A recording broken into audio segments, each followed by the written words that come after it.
आखिर क्यों बीजेपी के लिए खतरे की घंटी नहीं है घोसी का परिणाम? घोसी में सपा की जीत के बाद भी बीजेपी में क्यों नहीं दिख रही चिंता?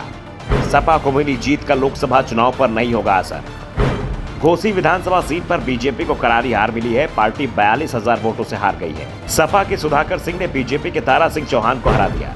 पहले ही राउंड से सुधाकर सिंह ने लीड ली थी, जो आखिरी समय तक बनी रही। विपक्षी दल के नेता इसे बीजेपी के हार के बड़े संकेत मान रहे हैं।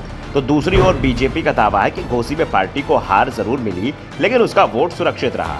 हार तो पहले ही दिन दिखाई दे रही थी। कई फैक्टर थे जो बीजेपी के खिलाफ काम कर रहे थे। सबसे पहले तो दारा सिंह का बार बार दल बदलना जनता को रास नहीं आया था। जनता में दारा सिंह को लेकर गुस्सा दिखाई दे रहा था, लेकिन फिर भी बीजेपी अपना वोट बचाने में कामयाब रही। दरअसल बीजेपी को कभी भी घोसी में 90,000 वोट नहीं मिले हैं। पार्टी 80 से 90,000 के बीच में ही रही है और इस बार भी दारा सिंह चौहान को 81,000 वोट मिले। जब दारा सपा में थे उस समय उन्हें 1,08,000 वोट मिले थे। वो इसलिए क्योंकि घोसी के जातीय समीकरण हमेशा सपा के पक्ष में काम करते रहे हैं और इस बार बीएसपी का उम्मीदवार मैदान में नहीं था, जिस कारण सपा के वोट बैंक में सेंधमारी भी नहीं हुई। 2022 के चुनाव में बीएसपी ने यहां से मुस्लिम उम्मीदवार उतारा था। 54,000 वोट भी मिले थे, फिर भी जीत सपा को मिली थी। ऐसे में घोसी उपचुनाव में जीत के सहारे अगर विपक्ष लोकसभा के आम चुनाव के नतीजे तय कर रहा है तो फिर उसे बड़ी शिकस्त मिलने के संकेत ही माने जाएंगे।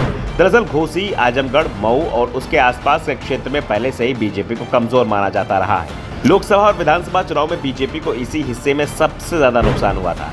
घोसी सीट पर बीजेपी को तभी जीत मिल पाती है जब मुकाबला तिकोना हो। सीधे मुकाबले में बीजेपी घोसी सीट पर कभी नहीं जीत पाई और इस बार भी ऐसा ही हुआ, क्योंकि बीएसपी ने अपना उम्मीदवार नहीं उतारा और बाकी के दलों ने सपा का समर्थन कर दिया, जिस कारण से बीजेपी को बड़ी हार मिली, जबकि बीजेपी ने अपना वोट सुरक्षित रखा था। 2017 में जब पूरे यूपी में बीजेपी की लहर चल रही थी, सपा के खिलाफ जनता में जबरदस्त आक्रोश था, उस समय भी बीजेपी की सीट 7,000 वोट से ही जीत पाई थी।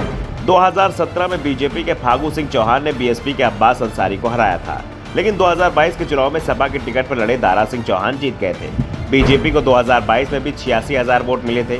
सिर्फ विधानसभा चुनाव में ही नहीं, लोकसभा चुनाव में भी कमोवेश यही स्थिति रहती है। 2019 में सपा और बसपा के बीच गठबंधन हुआ था तो घोसी सीट गठबंधन ने आसानी से जीत ली थी।